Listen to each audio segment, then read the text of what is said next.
تو یہ آیت نمبر 75 اصل میں اب دیکھیں نبی صلی اللہ علیہ وسلم سے اور صحابہ سے خطاب ہے نا، تمہیں کیا ہو گیا ہے کہ اللہ کے راستے میں نہیں لڑتے؟ یہ مکی زندگی میں، یہ تو مدنی زندگی کی صورت ہے، اور سن 5 ہجری کی صورت ہے۔ نبی صلی اللہ علیہ وسلم 3 جنگیں لڑ چکے ہیں، قربانیاں دے بھی چکے ہیں، جانیں دے بھی چکے ہیں، جانیں لے بھی چکے ہیں، خود اپنا چہرہ بھی زخمی کروا چکے ہیں، اپنے دندان مبارک بھی شہید کروا چکے ہیں، حمزہ کی لاش بھی اٹھا چکے ہیں، مصعب بن عمیر ان کی بے کفن لاش بھی آپ کی آنکھوں کے سامنے تھی۔ وہ آپ کے دائیں بائیں جان نثار ہیں، وہ گویا ایک حزب اللہ جس کے لیے وہ نصاب ہم نے پڑھا، یتلو علیہم آیاتہ ویزکیہم ویعلمہم الکتاب والحکمہ، اس سرد و گرم سے گزار کے نبی صلی اللہ علیہ وسلم کے ساتھ جان نثاروں کی ایک جماعت تھی، جو جہاں آپ کا پسینہ گرتا تھا وہاں اپنا خون بہانے کے لیے تیار رہتے تھے، جن سے مال مانگا گیا تو جھاڑو پھیر کے لے آتے تھے،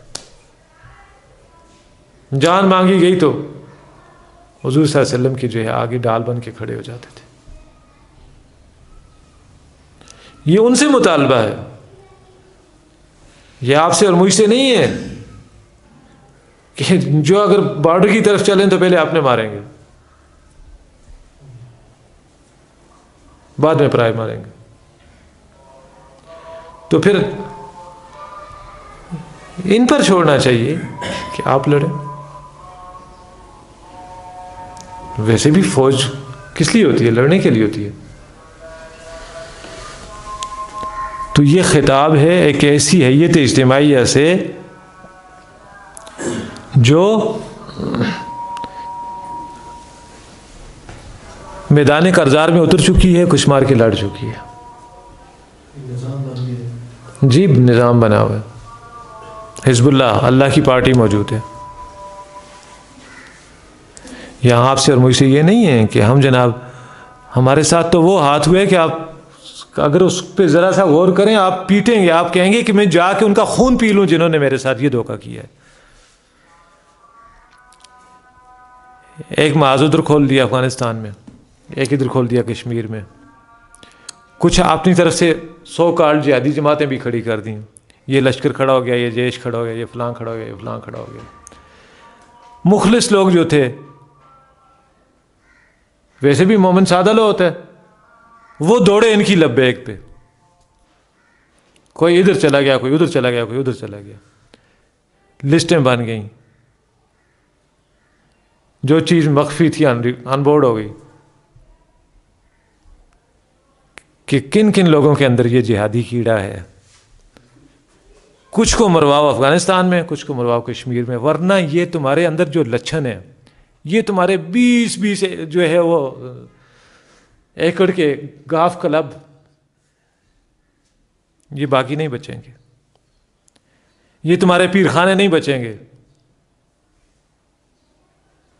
یہ تمہاری ذمہ داریاں اور یہ تمہارے جناب والا جاگیریں نہیں بچیں گی۔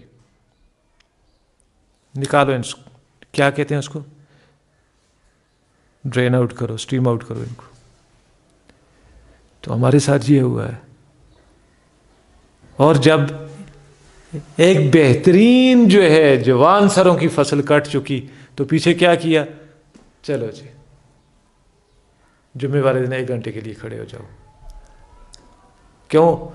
وہ اکرام اللہ نیازی کی بارات آ رہی ہے ادھر سے، اس کے باپ کی، اس کے استقبال کے لیے کھڑے ہو جاؤ۔ اب پتہ چلا ہے کتنا بڑا دھوکہ ہوا آپ کے ساتھ اور ہمارے ساتھ۔ اور یہ جن کے ساتھ دھوکہ ہوا ان کو تو ہم سمجھاتے رہے، اللہ کے بندے نہیں لڑو یہ پرائی لڑائی۔ میں اس میٹنگ میں موجود تھا، ڈاکٹر اسٹار صاحب سن 92 میں یہاں آئے تھے، جہاد کونسل والوں کے ساتھ میں نے میٹنگ کروائی تھی۔ ڈاکٹر صاحب نے کہا تھا خدا کے لیے باز آ جاؤ، سول ڈس اوبیڈینس بیس جو ہے موومنٹ چلاؤ، وہاں یہ مسلح تحریک نہ چلاؤ، تم جواز فراہم کر رہے ہو کہ آ بیل مجھے مار۔ افغانستان کا معاملہ چلو دوسرا تھا، یہاں سے گئے ناصرین لوگ لڑے، چلے اللہ تعالیٰ ان کی شہادتیں قبول کرے۔ لیکن کشمیر کا معاملہ تو خالصتاً ہمارے ساتھ ہاتھ ہوا ہے. کتنا بڑا ہاتھ ہوا ہے تصور نہیں کر سکتے.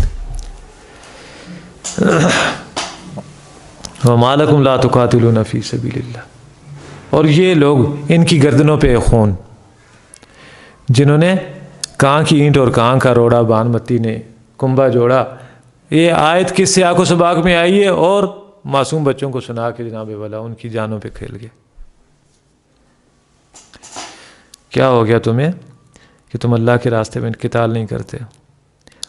ان بے بس مردوں، عورتوں اور بچوں کی خاطر جو مغلوب بنا دیے گئے ہیں، دبا دیے گئے ہیں، جو کہتے ہیں ہمارے پروردگار نکال ہمیں ظالموں کی اس بستی سے.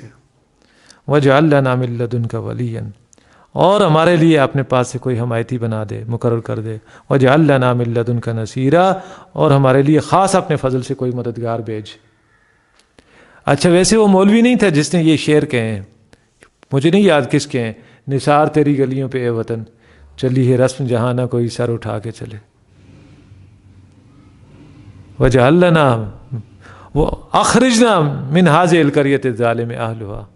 شاید اس نے بھی یہ آیت پڑھی ہو، اسی لیے تو اس نے وہ شعر کہے ہیں، نثار تیری گلیوں پہ اے وطن چلی ہے رسم جہاں نہ کوئی سر اٹھا کے چلے.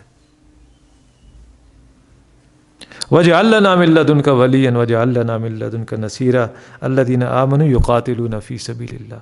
وہ لوگ جو ایمان والے ہیں وہ لڑتے ہیں اللہ کے راستے میں، ان کا قتال اللہ کے راستے میں، اللہ کے دین کے لیے ہے. وَالَّذِينَ كَفَرُوا. اور رہے وہ لوگ یقاتلون جنہوں نے کفر کیا، یقاتلون وہ لڑتے ہیں فی سبیل الطاغوت، طاغوت کے راستے میں. فقاتلوا پس لڑو اولیاء الشیطان، شیطان کے ساتھیوں سے. ان کید الشیطان کان ضعیفا. بے شک شیطان کی چال بڑی کمزور ہے.